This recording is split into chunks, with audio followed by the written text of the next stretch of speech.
තෙරුවන් සරණයි ගෞරවනීය අපේ පොඩි හාමුදුරන් වහන්සේලාට ඒ වගේම ප්‍රාචීන ප්‍රාරම්භ විභාගයේ සඳහා සූදානම් වෙන ගෞරවනීය සිල්මෑණිවරුන්ට සහ දයේ දුවා දරුවන් සියලු දෙනාටම අද දවසේ DP Education අධ්‍යාපන සත්කාරය හරහා ඔබ සමග මා සාකච්ඡා කරන්නට සූදානම් වන්නේ සුපුරුදු පරිදි ප්‍රාචීන ප්‍රාරම්භ පන්තියේ සිංහල එක පත්‍රයේ එහෙම නැත්නම් නිර්දිෂ්ට ග්‍රන්ථවල පූජාවලි ග්‍රන්ථයට අදාළ වන දිව්‍ය රාජ පූජා කතා 7 වන පාඩම සාකච්ඡා කරන්නටයි සූදානම් වෙන්නේ. එතකොට දැන් මෙතෙක් අපි සාකච්ඡා කරගෙන පෙර පාඩම් වල කතාව දිගින් දිගට සාකච්ඡා කරගෙන ආපු බව මේ පාඩමේදී සඳහන් කරන්නට ඕන. මේ පාඩමේ ආරම්භය සටහන් වෙන්නේ මෙන්න මේ විදිහට. එතකොට මෙතෙන්ට එනකන් මතකද කතාව පොඩි හාමුදුරුවරුන්ට?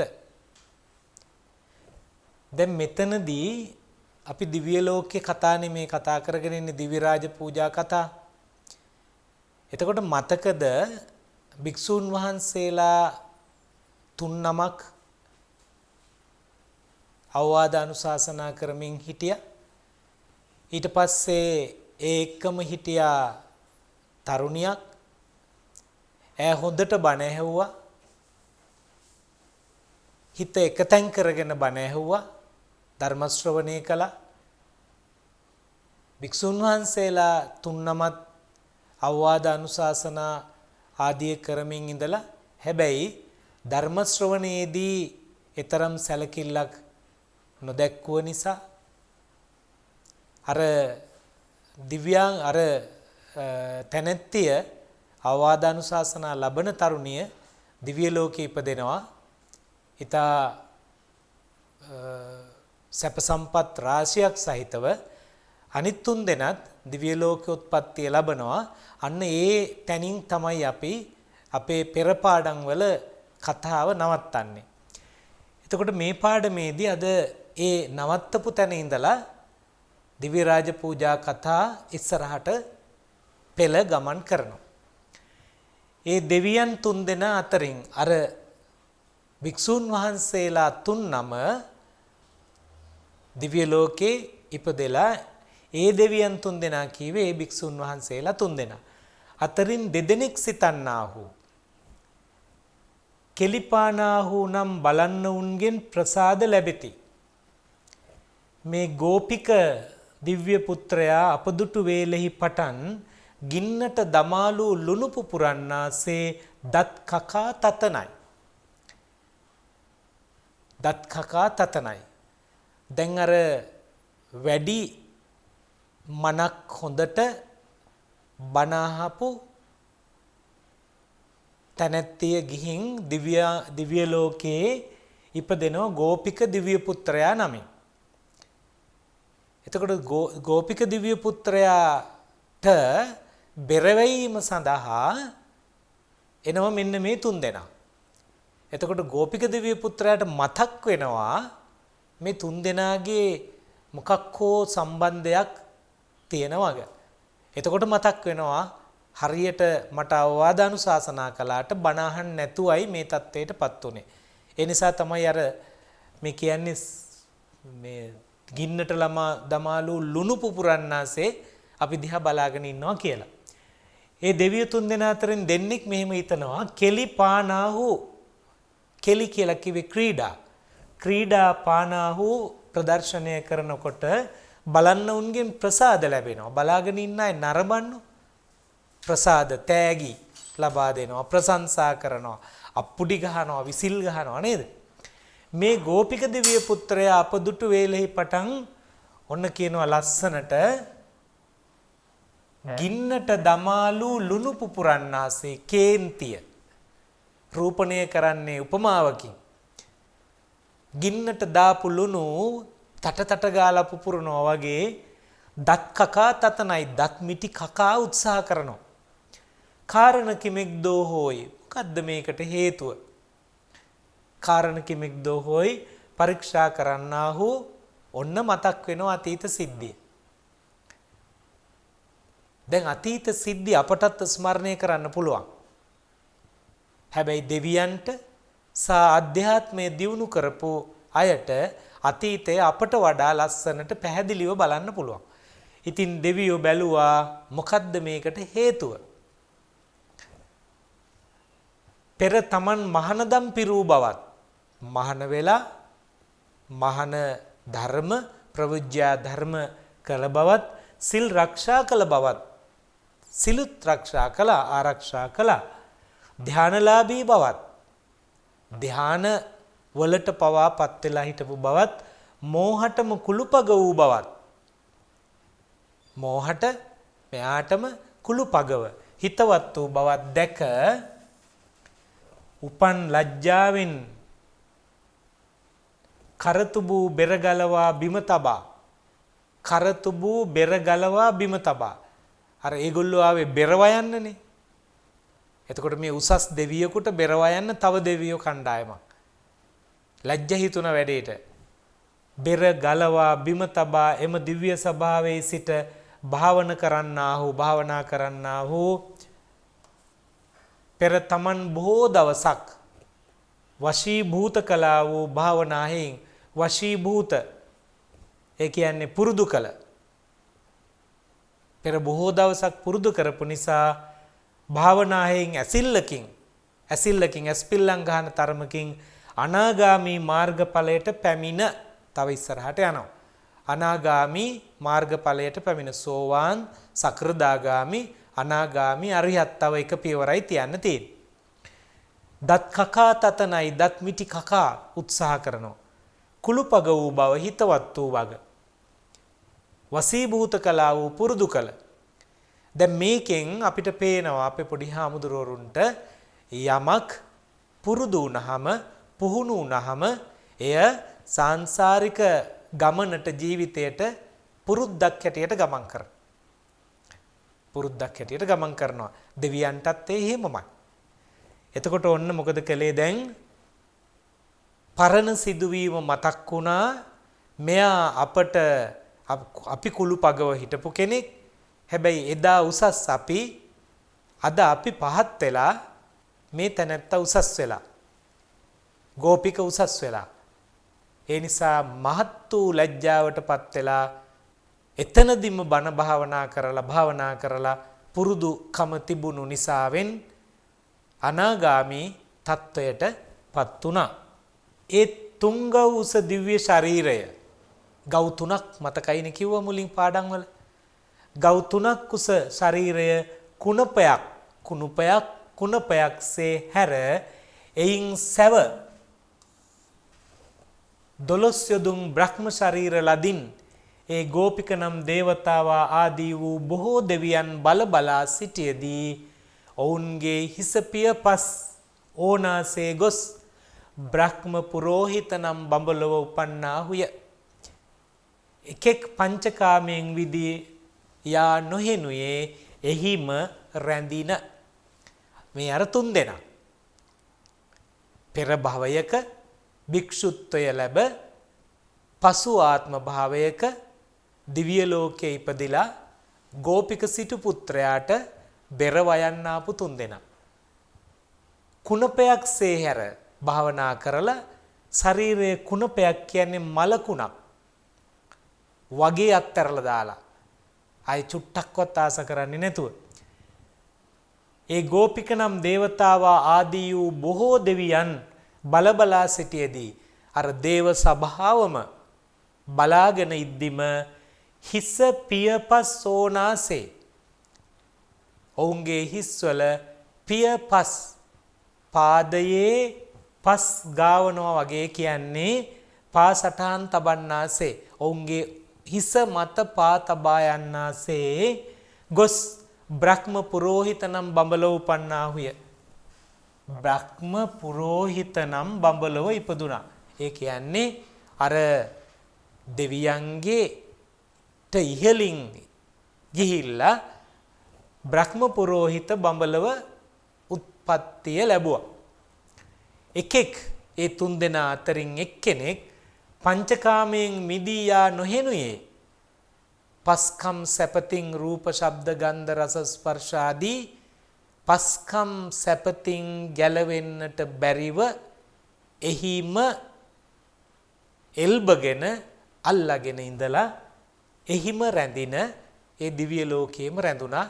එයාට එතනින් එහාට යන්න පුළුවන්කම ලැබුණේ නැහැ. හොඳයි. එතකොට මේ වචන ටික පොඩි හාමුදුරුවෝ මතක තියාගන්න ඕන. අපි දන්නේ නැහනේ කොයි කොටස මේ කතා ටිකෙන් පූජාවලිය අපට ලිහිල් බසින් ලියන්න දෙයිද කියලා. එතකොට ලිහිල් බසින් ලිවීම සාර්ථක වෙන්නේ එහි ඔබ විසින් දත යුතු යයි උපකල්පනය කරන අනුමාන කරන වචනවල තේරුමත් එක්ක ඔබ වහන්සේ නූතන විවහාරයෙන් ලිව්වොත් විතරයි. එහෙම නේද? නැත්තම් නිකම් භාවාර්ථ ලිව්වට ලකුණු හම්බෙන්නේ නැහැ. ඒ නිසා මේ වචන පිළිබඳව අවධානය යොමු කරන්නටම වෙනවා. ඔන්න දැන් එක්කෙනෙක් ගියේ නැහැ. සක්දෙව් රජ. දැන් සක්‍රදිව්‍ය රාජයා මේ කතාව සිදුවීම් පෙළ මතක තියෙන්න ඕන. සක්‍රදිව්‍ය රාජයා බුදුරජාණන් වහන්සේ හම්බෙන්න ඇවිල්ලා පංචසික දිව්‍ය පුත්‍රයා යවලා සූර්ය වච්චසාව ගැන සින්දු කවි කියලා එහෙම සිදුවීම් පෙළක්නේ අපිට තියෙන්නේ. බුදුන්ට දන්නවා මේ කතාව බුදුහාමුදුරන්ට කියලා ස්වාමීනි අපත් ඔවුන්සේ නුඹවහන්සේගේ සස්නෙහි නිවන් දහම් පසක් කරනු සඳහා ආම්ම බුදුහාමුදුරුවනේ ස්වාමීනි බුදුරජාණන් වහන්සේ අපත් ඔවුන්සේම ඒ වගේම අර තුන් දෙනා වගේම ඔබ වහන්සේගේ සස්නෙහි මේ ශාසනයෙහි දහම් පසක් කරනු සඳහා ධර්මය අවබෝධ කරනු සඳහා පසක් කිරීම ධර්මය අවබෝධ කිරීම සඳහා අවබෝධ කර ගැනීම සඳහා අම්ම අපි ආවේකට අවසර ලදිම් නම් ලැබෙනවා නම් අවසර ලැබෙනවා නම් පැන විචාරණු කැමැත්තෙමි. දැනගන්න කරුණු තියෙනවා. ප්‍රශ්න අහන්න සතුටුයි. එකල බුදුරජාණන් වහන්සේ ඒ වෙලාවේ බුදුහාමුදුරුවෝ සක්දෙව් රජ සක්‍ර දිව්‍ය රාජයාණනි තට සැක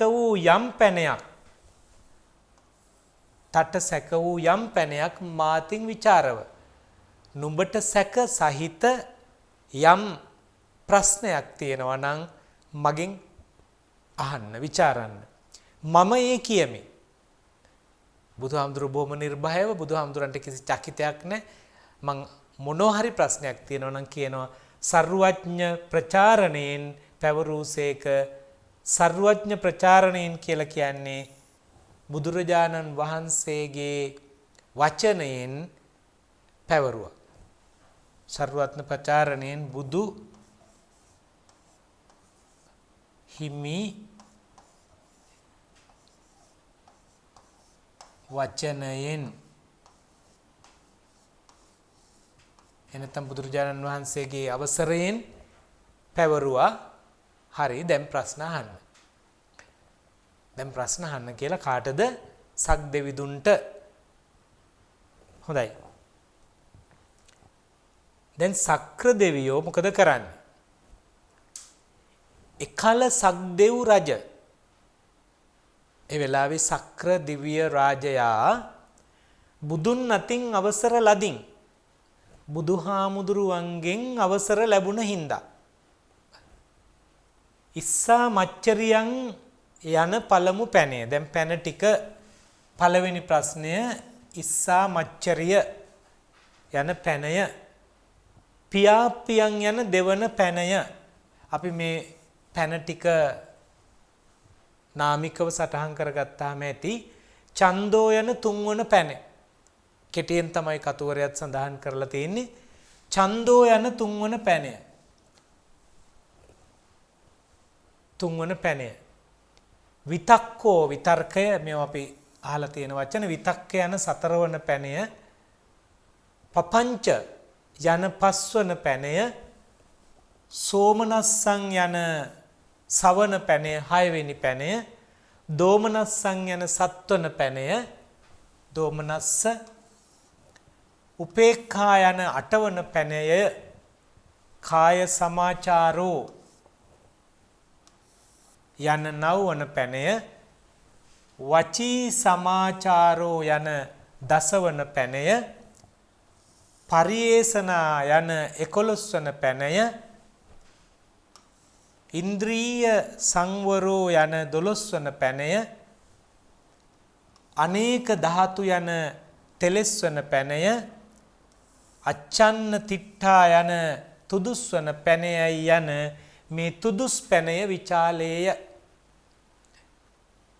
කීයක්? තුදුස් වන පැනය 14ක්.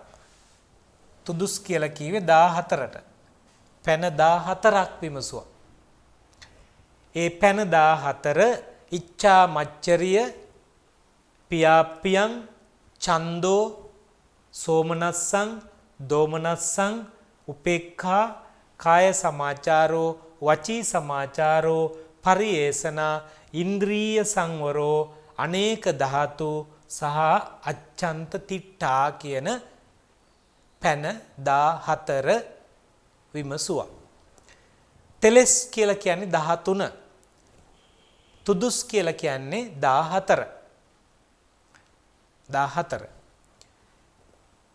සක්දෙව් රජහු පැන විචාල පරිදිත් සක්‍ර දිව්‍ය රාජයා ප්‍රශ්න අහපු ආකාරයත් බුදුන් විසඳූ පරිදිත් බුදුහාමුදුරුවෝ විමසපු ආකාරයත් දික් සංගියෙහි දීඝ නිකායෙහි සක්‍ර ප්‍රශ්න සූත්‍රයේ සක්කපන්න සූත්‍රයේ සක්‍ර ප්‍රශ්න සූත්‍ර විභාගයෙන් බලා දත යුතු. ඒක බලන්න ඕන මේ ටික විස්තර කරගන්න නම්. පැරණි කතුවරුගේ එක ලක්ෂණයක් තමයි පොඩි හාමුදුරුවනේ මෑණිවරුනි තමන්ගේ කතාව කියාගෙන යන අතර අපිව මෙහෙයවනවා තව පරිේෂණ කරන්න, හොයන්න, බලන්න. ඒක සුවිශේෂ ලක්ෂණයක්. ජාතක පොත, සද්ධර්ම රත්නාවලිය, පූජාවලිය, සද්ධර්ම රත්නාවලිය, සද්ධර්මාලංකාරය මේ මොන පැරණි ග්‍රන්ථ ගත්තත් ඉදිරිපත් කරන කතාවස්තුව හරහා පුස්තකාලයට යොමු කරවන ස්වභාවය දකින්නට ලැබෙනවා.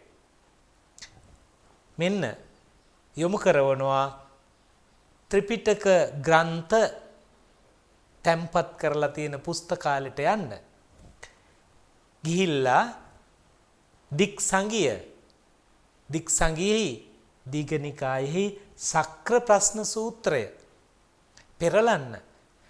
පෙරලලා ඉස්සා මච්චරියං ඒ මොකද්ද? පියාප්පියං මොකද්ද? වචී සමාචාරෝ මේ ප්‍රශ්න තුදුස් ප්‍රශ්න මොනවද කියලා හොයන්න. අපි කියනවා ශිෂ්‍ය කේන්ද්‍රීය අධ්‍යාපනයක්. අද ගුරු කේන්ද්‍රීය අධ්‍යාපනයෙන් ඉවත් වෙලා ශිෂ්‍ය කේන්ද්‍රීය අධ්‍යාපනයක් නූතනයේ හඳුන්වලා දීලා තියෙනවායි කියලා. ශිෂ්‍ය කේන්ද්‍රීයයි. පාඨකයා යොමු කරනවා හොයන්න.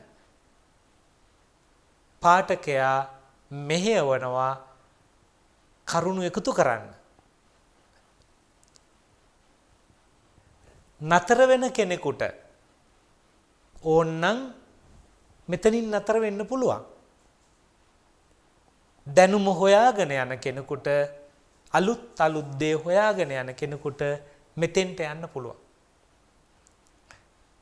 හරිම නිදහස්. හොඳයි. දැන් ඔන්න ප්‍රශ්න විමසුවා. ඉක්බිත්තෙන් ස්වාමි දරුවන් මේ ප්‍රශ්න ව්‍යාකරණය කොට අවසානයෙහි 80000 දෙවියෝ අමා මහ නිවන් දුටහ. සක්දෙව් රජ සෝවාන් මාර්ග ඵලයට පැමිණියේය.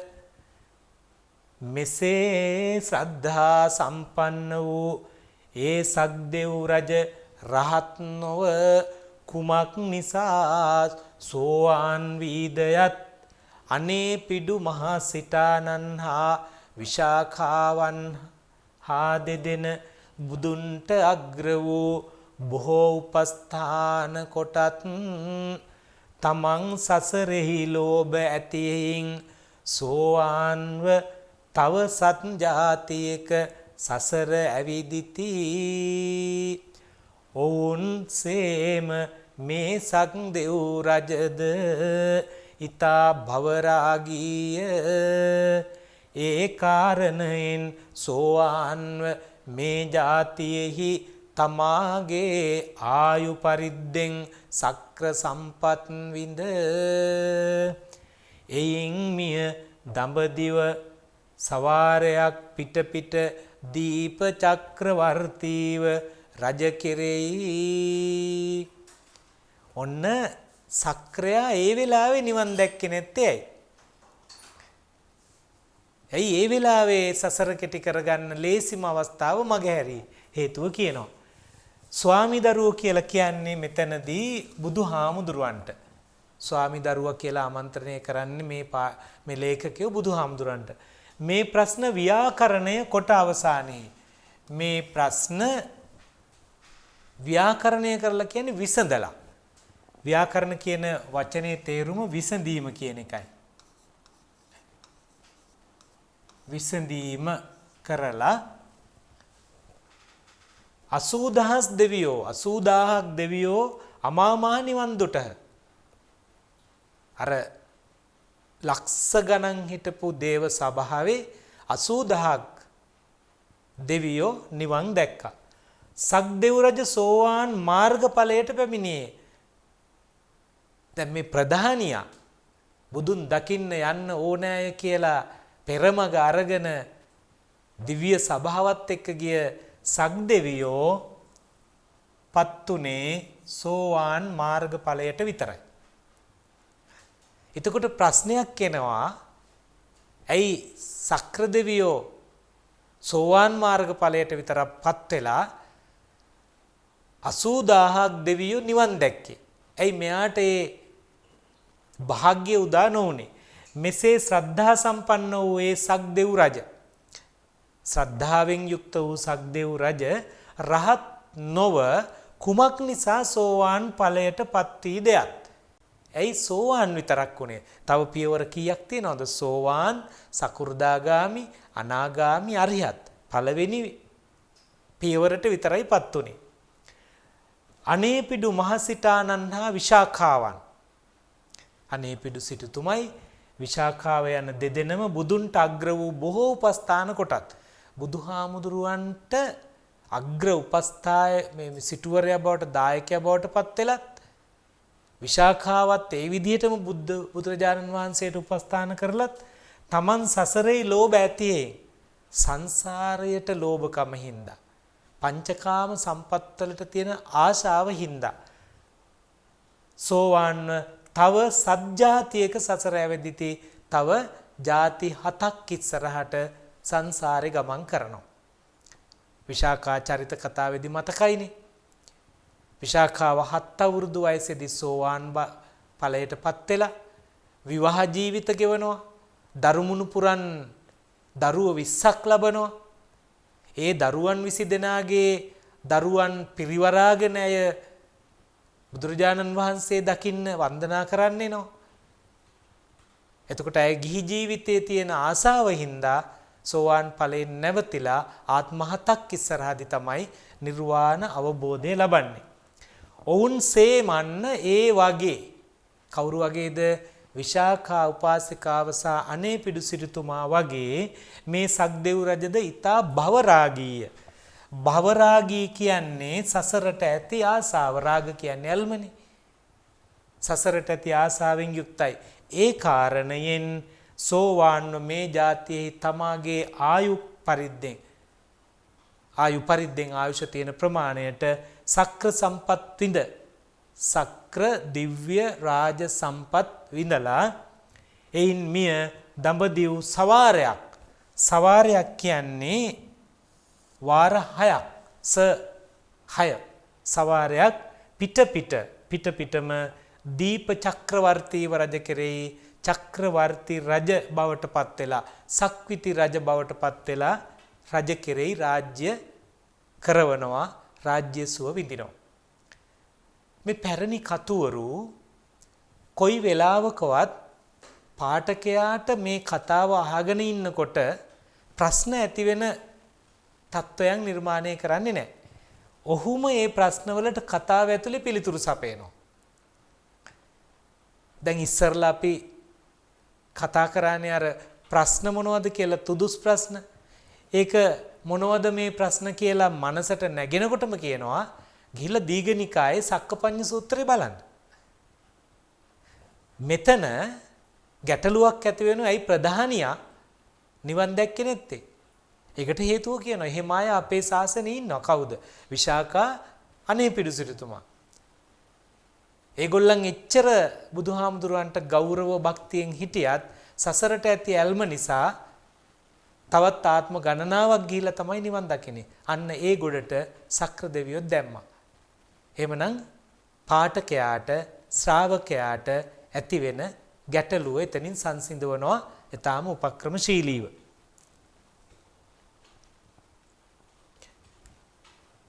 එයින්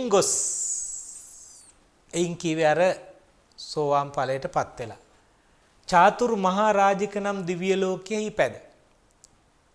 චාතුර් මහා රාජික දිව්‍ය ලෝකයේ ඉපදෙලා මනුෂ්‍ය ගණනාවෙන් 90 ලක්ෂයක්. මනුෂ්‍ය ගණනාවෙන්, ඒ කියන්නේ මේ මිනිස් ලෝකයේ ගණන් වලින් වෙනස්නේ. දිව්‍ය ලෝකයේ ගණනුයි අපේ ගණනුයි වෙනස්නේ. එතකොට දිව්‍ය ලෝකයේ ගණන් වලින් කියවනම් පාඨකයට තේරුම් ගන්න බෑ, අපහසුයි.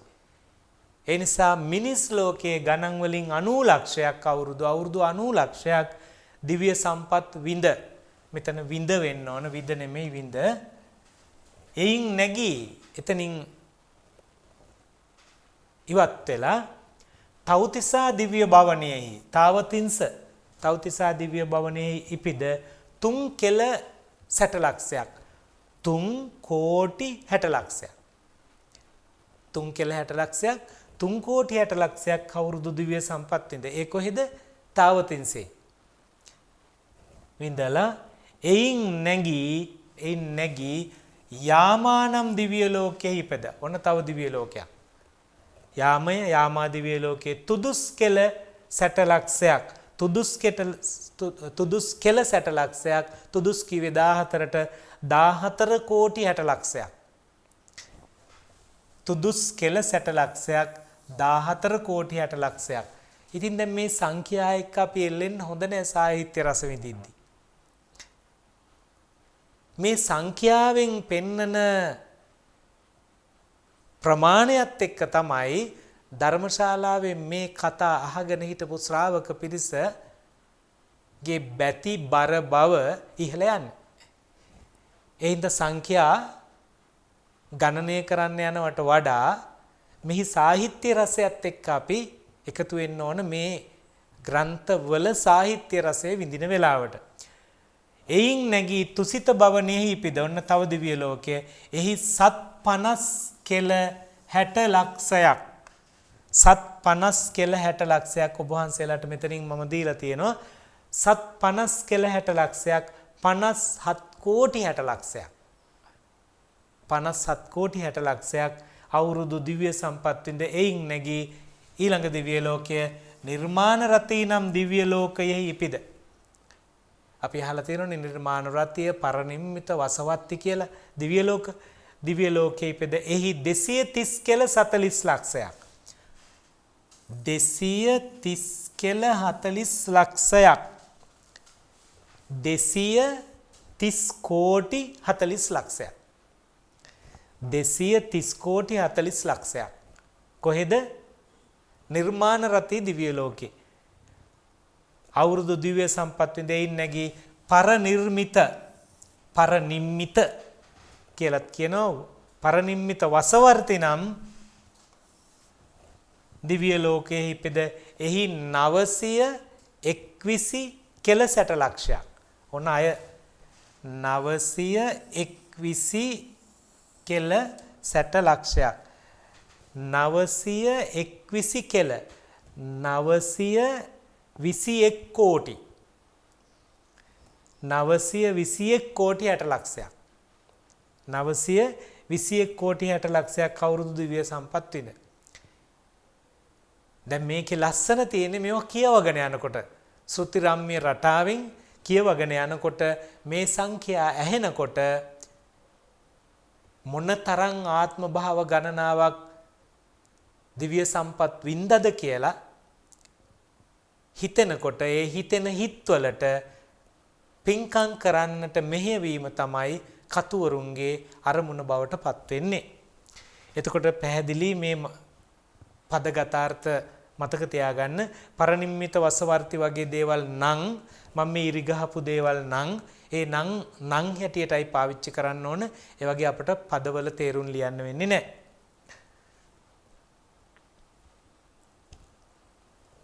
සදිව්‍ය ලෝකයේ මෙසේ මේ විදිහට 1228 කෙල 50 ලක්ෂයක් 1228 කෙල 50 ලක්ෂයක් කොච්චරද 1228 කෝටි 50 ලක්ෂයක් 1228 කෝටි 50 ලක්ෂයක්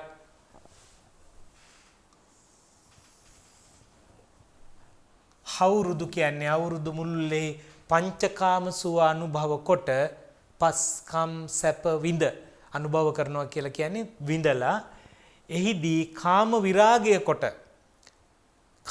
විරාගය කොට නැති කරලා විරාගය කොට ධ්‍යාන උපදවා ආධ්‍යාත්මික වශයෙන් ධ්‍යාන සම්පත් ලබාගෙන ධ්‍යාන උපදවා පළමුවන බ්‍රහ්ම පාරිශද්‍ය නම් බඹලොව ඉපිද පළමුවන බ්‍රහ්ම පාරිශද්‍යා කියන බ්‍රහ්ම ලෝකයේ ඉපදලා අසංඛ්‍ය කල්පයක් උගේ තුන්වන භාගයක් සුව විඳ කල්ප අසංඛ්‍යක තුන්වන භාගයක් ඒකෙන් තුنين කොටසක් සුව විඳ එයින් නැගී ඒකෙන් ඇවිල්ලා බ්‍රහ්ම පුරෝහිතානම් බ්‍රහ්ම පුරෝහිත කියන බඹලොව ඉපද එහි අර්ධ කල්පයක් කල්ප භාගයක් සුව විඳ එයින් නැගී මහා බ්‍රහ්ම නම් බඹලොව මහා බ්‍රහ්ම කියන බ්‍රහ්ම ලෝකේ ඉපද කපක් සුව විඳ කල්පයක් සුව විඳලා අර පිළිවෙලින් ආවා 4න් 1යි ඊට පස්සේ භාගයයි ඊට පස්සේ කල්පයක් සුව විඳලා එයින් නැගී පරිත්තාභ නම් බඹලොව තව බ්‍රහ්ම ලෝකයක නමක් ඉපද එහි මහා කප් දෙකක් මහා කල්ප දෙකක් සුව විඳලා එයින් නැගී අප්‍රමාණාභ නම් බඹලොව ඉපද එහි සත් කපක් සුව විඳ එහි කල්ප 7ක් සුව විඳලා විඳ නෙමෙයි විඳ දැන් තව කොච්චර කාලයක් මේ සැප සම්පත් විඳද කියලා පේනවා අපට මනසින් හිතා ගන්නට බැරි තරම් කාලයක් වෙහෙස වී සංඛ්‍යාව අපට හදාගත්තත් අපට හිතා ගන්නට බැරි තරම් කාලයක් මේ විදිහට සැප වින්දා එයින් නැගී එතනින් අයින් වෙලා ආභස්වර නම් බඹලොව ඉපිද ආභස්වර කියන බ්‍රහ්ම ලෝකේ ඉපදෙලා එහි 8 කපක් සුව විඳ 8 කපක් කල්ප 8ක් සුව විඳලා එයින් නැගී පරිත්ත සුබනම් බඹලොව ඉපිද එහි 12 කපක් 12 කීවේ 16ට එහෙනම් කල්ප 16ක් දැන් ටිකෙන් ටික වැඩි වෙනවා 4න් 1 වැඩි වුණා භාගයයි ඊට පස්සේ 1යි 2යි 3යි කියලා දැන් 16ක් කල්ප 16ක් සුවින්ද එයින් නැගී අප්‍රමාණ සුභ නම් බඹලෝ ඉපද එහි දෙතිස් කපක් කල්ප 32ක් 16 වැඩිවීම දෙතිස් කපක් සුවින්ද එයින් නැගී සුභ කීර්ණක නම් බඹලෝ ඉපද එහි සූසැට කපක් කියලා කියන්නේ කල්ප 64ක් සූසැට කපක් සුවවින්ද එයින් නැගී වේහප්ප ල නම් බඹලොව ඉපිද එහි 500ක් කප් සුවවින්ද එහි කල්ප 500ක් සුවවින්දලා සක්‍ර දෙවියෝ සැප විඳීමේ කාල සීමාව අන්තිමටම අරන් ගියා කල්ප 500ක් වේහප්පල බ්‍රහ්ම ලෝකයේ සැප විඳලා එතකොට මේ වචන 8 කපක් කල්ප 8ක් 16000ක් දෙතිස් කපක් කල්ප 32ක් සූසැට කපක් කල්ප 64ක්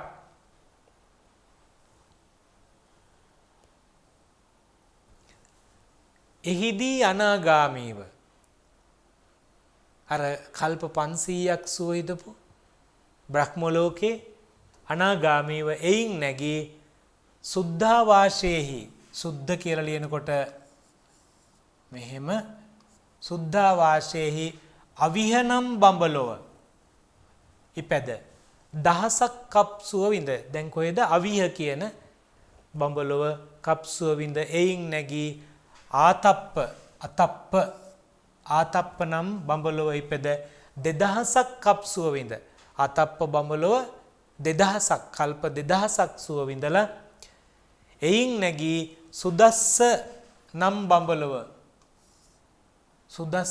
බඹලොව ඉපැද එහි 8000ක් කප් සුවවින්ද එයින් නැගී අකනිෂ්ඨක නම් බඹලොව අකනිටා බඹලොව කියවේ අකනිෂ්ඨක නම් බඹලොව ඉපද එහි 16000ක් 16000ක් කප් ධ්‍යාන සුවවින්ද මෙසේ 30720 කපක් 30720 කපක් ගිය කල එයින් මතු අනාගතයේ රහත්ව අමා මහ නිවන් දක්නේ යයි දත යුතු. එතකොට 16000ක් කප් කියලා කීවේ 16000ක්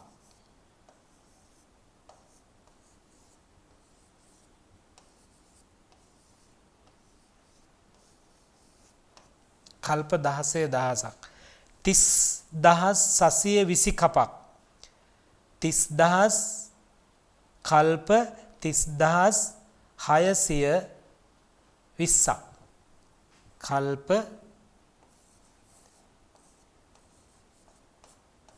30620ක්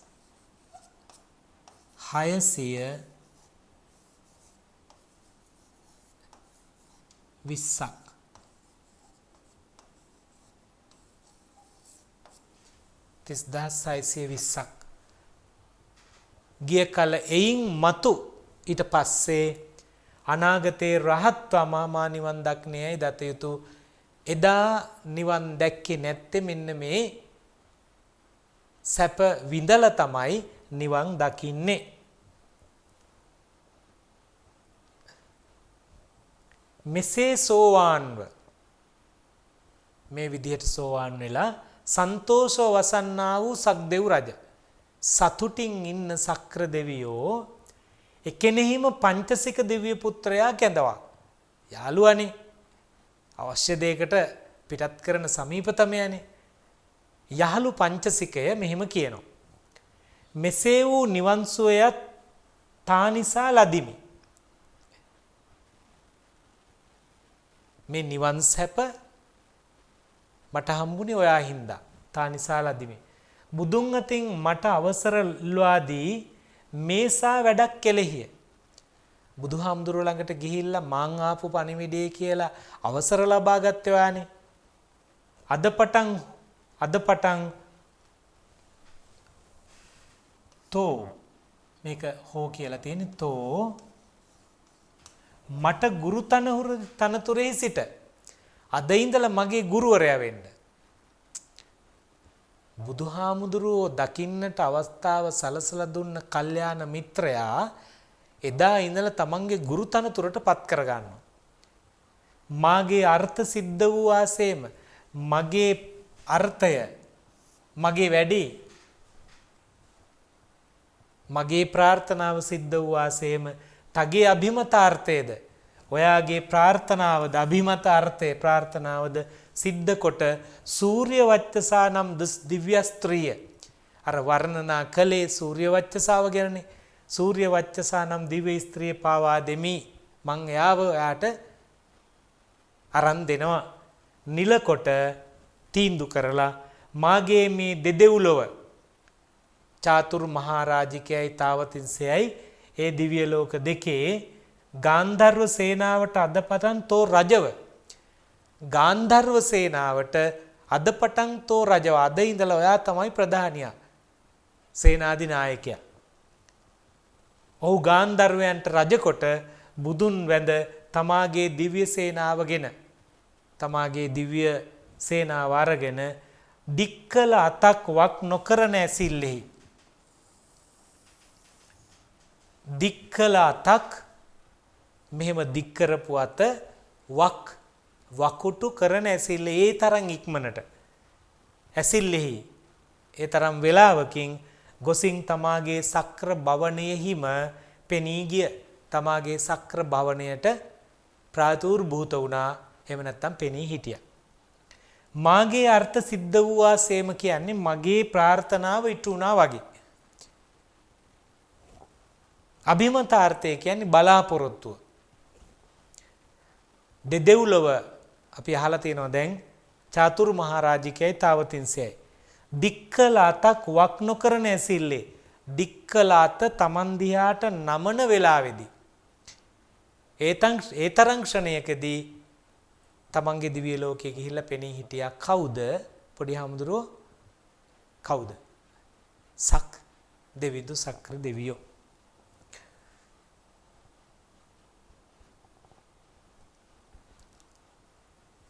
මෙසේ මේ විදිහට එතෙන් පටන් අති ප්‍රසන්න වූ අතිශය පැහැදුණු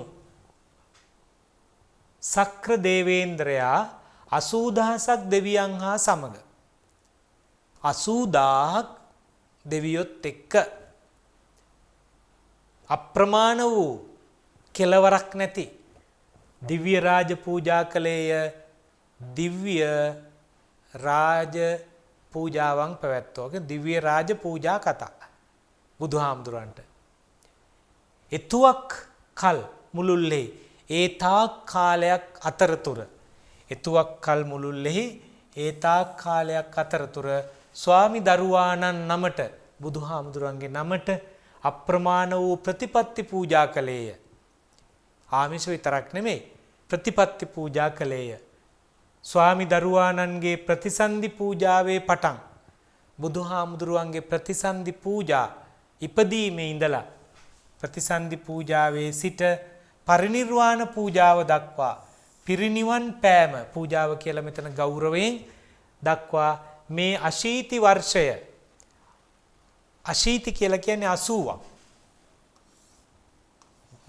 මේ වර්ෂ 80 මුළුල්ලේ තමාගේ සක්‍ර සම්පත්තියේ ලෝභය හැර තමන්ගේ සක්‍ර සම්පත්වල ලෝභයත් හැරලා ඔබගේ දර්ශන සම්පත්තියේ ලෝභ කොට ඔබගේ කීවේ උන්වහන්සේගේ දර්ශන සම්පත්තියයි කියලා කීවේ දැකීමේ වාසනාවේ ලෝභ කොට පක්ෂපාත වූ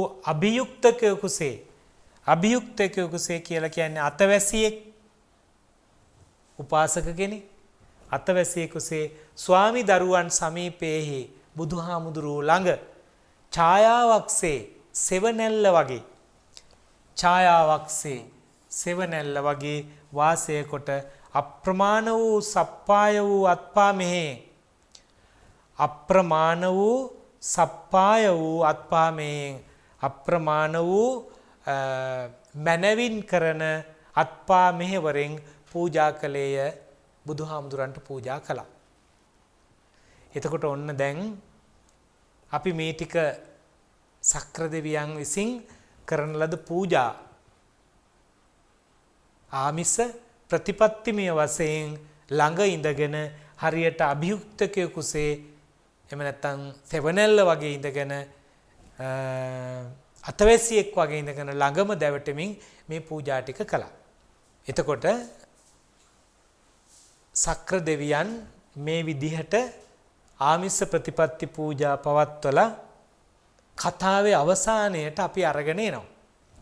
මෙසේ සක්‍ර දේවේන්ද්‍රයන් අතින් පවා මහත් වූ පූජා ලත්හෙයිනුත් සක්‍ර දෙවියන්ගේ අතින් මහත් පූජාවන් ආමිස ප්‍රතිපත්ති වශයෙන් ලැබූ නිසාත් එසේ වූ පූජා විඳීමට සුදුසු හේනොත් සක්‍ර දෙවියන් අතින් පවා පූජා විඳින්න සුදුසු නිසාත් මටද සියලු සතුන්ටද මව්පිය ගුරු මේ සියලු දෙනාටම දෙවි වූ බඹ වූ මාගේ ස්වාමිදරු මේ විශේෂණ පද කාටද බුදුහාමුදුරුවන්ට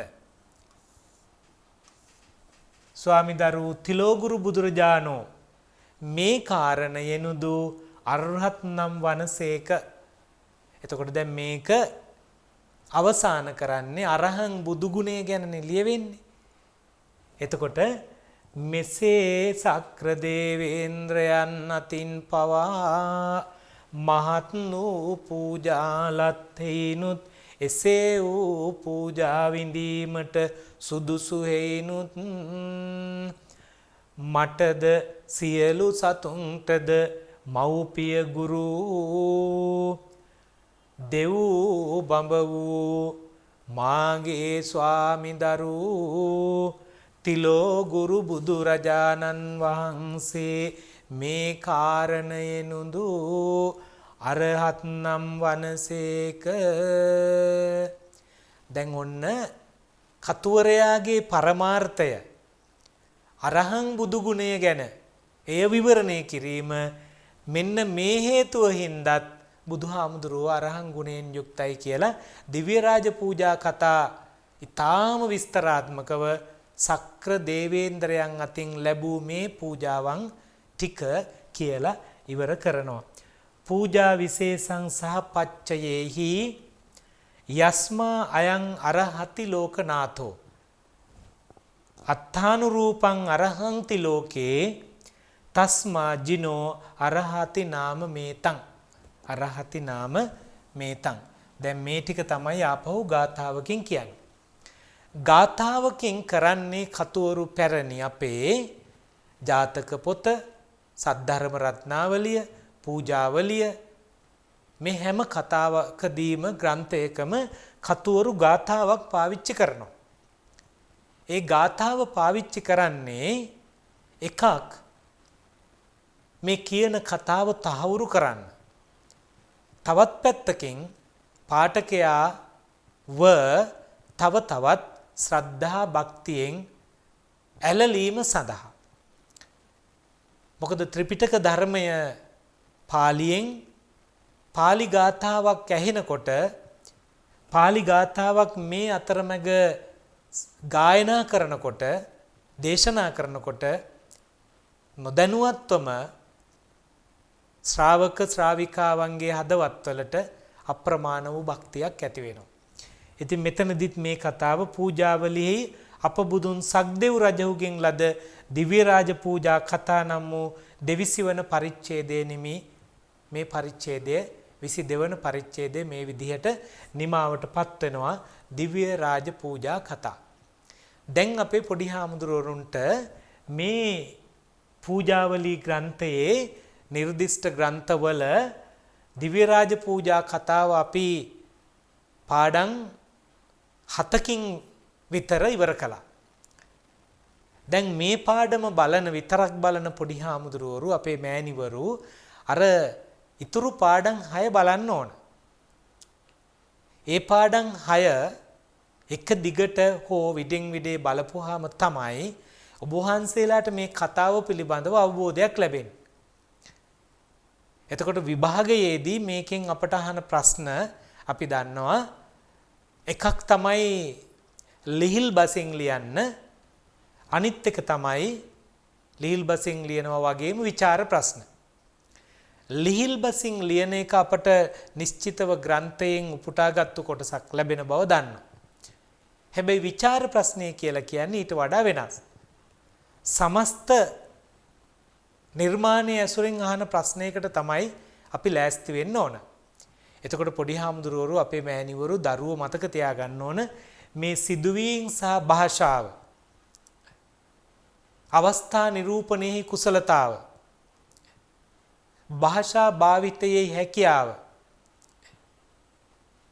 අලංකාර භාවිත කරමින් භාෂාව ප්‍රතිනිර්මාණය කර ගැනීමේ කුසලතාව, අරමුණට සාපේක්ෂව කතාව ගොඩනැගීමේ කතුවරයා සතුව පැවතිච්ච හැකියාව, මේ හැම කාරණයක්ම හොඳට මතක තියාගන්නට ඕන.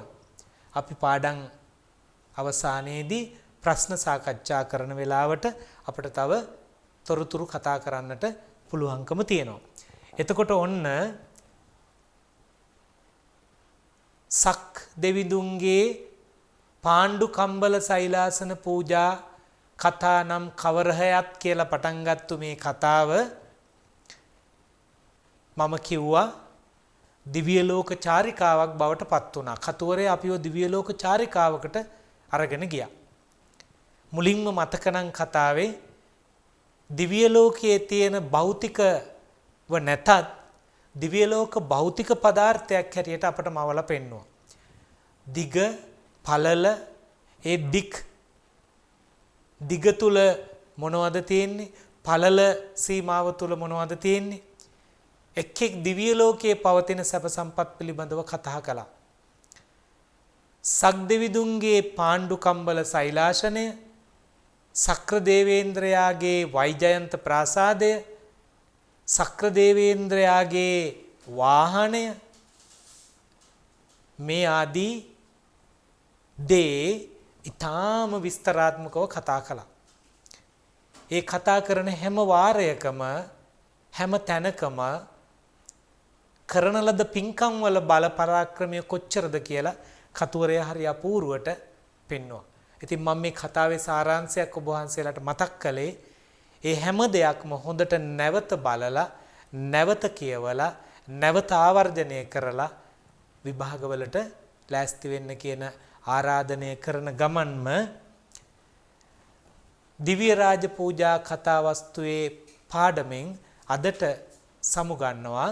අපි තවත් පාඩමකින් පූජාවලී පාඩම ඔබ වහන්සේලාට ගෙනෙන බලාපොරොත්තුවෙන් අද දවසේදී පාඩමට සම්බන්ධ වුණ අපේ පොඩි හාමුදුරුවරුන්ට, මෑණිවරුන්ට සහ ප්‍රාචීන අධ්‍යාපනයේ ආස කරන ඔබ සියලු දෙනාටම තෙරුවන් සරණ ප්‍රාර්ථනා කරනවා.